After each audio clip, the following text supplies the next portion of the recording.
चलिए स्टार्ट करते हैं चैप्टर अपना marketing management. Chapter 11। Marketing is a process whereby people exchange goods and services for money और for something of value to them. क्या बता रहा है? मार्केटिंग क्या है? एक प्रोसेस है जिसमें पीपल एक्सचेंज करते हैं goods and services for money, पैसे के लिए, और for something of value to them, या फिर कोई और चीज़ जो कि वैल्यू की हो। ठीक है, तो गुड्स एंड सर्विसेज एक्सचेंज हो रही है मनी के अगेंस्ट में। तो अगर आप देखें सिंपल भाषा में, अगर हम देखें तो ये क्या है? सिंपल सेलिंग है। लेकिन सेलिंग और मार्केटिंग में बहुत बड़ा डिफरेंस है। सेलिंग में क्या होता है? सेलर कुछ गुड्स बनाता है, वही गुड्स बेचने की कोशिश करता है कस्टमर को। बट मार्केटिंग में क्या होता है कि पहले हम कस्टमर की नीड को देखते हैं, उसके हिसाब से गुड्स को बनाते हैं, फिर हम उसको मार्केट में बेचते हैं। ठीक है, marketing management refers to management of all the activities relating to market। जो मार्केट की एक्टिविटी है उनको मैनेज करने को हम क्या बोलते हैं? Marketing management. हम पढ़ते हैं features of marketing. Features of marketing में हमारे 5 पॉइंट हैं, 4 पॉइंट हैं, आपको 4 पॉइंट पढ़ने हैं। संग में क्लास आप पूरी लर्न करते जाना एक एक फीचर्स इसके। पहला है हमारा need and want. The main motive of marketing is to satisfy the need and wants of customer। Marketing का मेन मोटिव क्या है? फीचर्स मतलब क्या? विशेषताएं, है ना। तो मेन इसका मोटिव क्या है कि हमको कस्टमर की नीड एंड वांट्स दोनों सेटिस्फाई करनी है। नीड मतलब होती है नेसेसिटी, जिसके अगर हमारा काम नहीं चल सकता। जैसे किसी को प्यास लगी है तो उसको पानी की नीड है, तो वो हमारा क्या है? नीड है। और वांट्स क्या होता है? वांट्स हम बोल सकते हैं कि अगर उसको कोई जूस चाहिए या शरबत चाहिए पानी की जगह पर, तो वो क्या है? वांट्स है। वांट्स हमेशा परचेजिंग पावर के साथ चलता है। अगर आपके पॉकेट में मनी है तो अपनी वांट्स पूरी कर सकते हैं। वांट क्या? लग्जरी भी हो सकती हैं, पर नीड क्या है? नेसेसिटी है। तो कस्टमर की नीड हो चाहे वांट्स हो, दोनों ही सेटिस्फाई करना है हमें। ठीक है, तो मेन मोटिव क्या है मार्केटिंग का? To satisfy need and wants of customer. Second point देखते हैं, creating market offering. It means adding more features like size, quality, taste, etc. Every types of customer need is satisfied through market offering।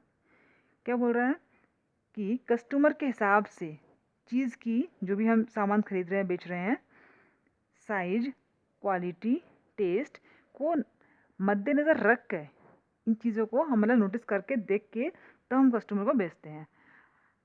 किसी customer को अगर chips का packet लेना है तो अलग अलग कंपनीज़ की चिप्स की पैकेट मिलती हैं हमें, वो अलग अलग क्वालिटीज़ की होती हैं, अलग अलग फ्लेवर की आती हैं, और अलग अलग साइज़ की भी आती हैं। 10 रुपये का पैकेट भी आता है और 20 रुपये का पैकेट भी आता है। ठीक है, वैसे हर चीज़ का है। अगर आप नमकीन लेना चाहो नमकीन मिल जाएंगे, पास्ता है, कुछ भी आप चीज़ देना चाहो तो आपको हर पैक में मिल जाएगा। 100 ग्राम का भी मिल जाएगा, आपको 500 ग्राम का मिल जाएगा, और 1 kg का भी मिल जाएगा। तो according to the need, customer की जो नीड होगी उस हिसाब से हमें क्या करना होगा? मार्केट की ऑफरिंग, क्रिएटिंग मार्केट ऑफरिंग। क्योंकि अगर हम सिर्फ 1 किलो का पैकेट बेचेंगे तो किसी कस्टमर को अगर 100 ग्राम की नीड है उस चीज़ के लिए, तो फिर वो नहीं ले पाएगा ना। तो हमें अकॉर्डिंग टू द कस्टमर चलना पड़ेगा कि कस्टमर को क्या डिमांड है मार्केट में, वो क्या चाहता है। ठीक है, तो साइज, क्वालिटी, टेस्ट सब कुछ हमें देखना पड़ता है इसमें। थर्ड जो है हमारा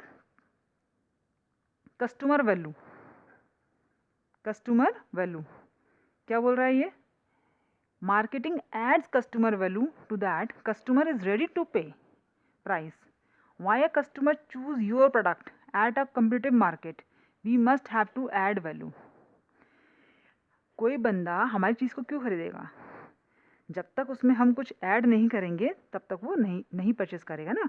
ये बोल रहा है why a customer choose your product, आपके प्रोडक्ट को क्यों परचेस करे?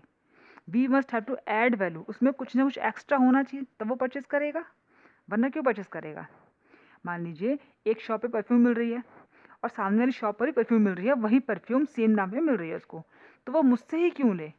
अगर वो कस्टमर मुझे कहता है कि भाई आप इसको ऐसे रैप कर दीजिए, ऐसे उसमें सेलोफेन पेपर वगैरह लगा दीजिए, बढ़िया सा उसमें आप एक बढ़िया सा उसमें रैपरिंग कर देंगे, आप उसमें सजा देंगे उसको, तो मैं आपसे ले लूँगा।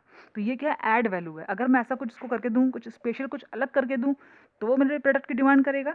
अदरवाइज़ क्यों करेगा? आप मेरी वीडियो क्यों देखेंगे? अगर मैं ही जो आपको समझा रही हूँ वो आपको बगल की एक और वीडियो में मिल जाएगा, सेम चीज़ ही मिल जाएगी, तो कोई ज़रूरी नहीं मेरी मेरी वीडियो को आप देखेंगे। अगर मैं उसमें कुछ एक्स्ट्रा ऐड करूँगी तो ही देखेंगे आप, है ना? तो ये क्या होता है हमारा ऐड वैल्यू। 4th पॉइंट हमारा है एक्सचेंज मैकेनिज़्म। ये क्या बोलता है? In marketing goods and services are exchanged for money. Goods और सर्विसेज एक्सचेंज होते हैं किससे? मनी से। इसके लिए कुछ क्या है? प्री कंडीशंस हैं जो हमें देखने पड़ेंगे। ये 4 हमारी प्री कंडीशंस हैं ABCD। पहली है involvement of at least 2 parties, buyer and seller. जो हम गुड्स एक्सचेंज कर रहे हैं मनी के अगेंस्ट में, उसके लिए हमें कम से कम 2 पार्टीज चाहिए, एक बायर और एक दूसरा क्या है हमारा सेलर। सेकंड पॉइंट क्या बोल रहा है? Both parties must have something viewed valuable. दोनों पार्टी सेटिस्फाई होनी चाहिए कि वो जो गुड्स दे रहा है, वो जो गुड्स है वो क्वालिटी का गुड्स है, मतलब बायर सेटिस्फाई उस गुड्स से, और जो सेलर है जितनी इसको पेमेंट मिल रही है वो सेटिस्फाई होना चाहिए उस उतने रुपए से, अमाउंट से। क्या बोल रहा है? हैव समथिंग व्यूड वैल्यूएबल, दोनों को सही लगना चाहिए, तभी एक दूसरे उस ट्रांजेक्शन में जाएंगे। Third, both parties are free consent. Free consent मतलब हमारा जो कंसेंट है, हमने जो गुड्स परचेज करना है और वहाँ से पेमेंट लेनी है, वो क्या? फ्री कंसेंट है, मतलब किसी का फोर्स नहीं है इस पर, है ना? फ्री कंसेंट, कंसेंट मतलब हमारी रजामंदी, हामी, है ना? वो क्या? फ्री है। फ्री मतलब किसी भी जोर जबरदस्ती से फ्री है वो, ठीक है? Both parties are free consent. 4th point क्या है? Each party is capable of communication and delivery. Each party मतलब दोनों पार्टी जो है ना, is capable of communication and delivery.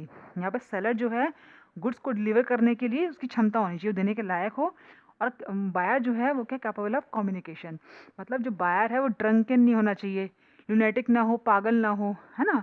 अगर इस टाइप का अगर बंदा होता है तो उसकी मतलब वो ट्रांजेक्शन करने के उसमें नहीं है ना, he is not capable of communication. तो दोनों पार्टी जो है उस चीज़ के लिए कैपेबल होनी चाहिए।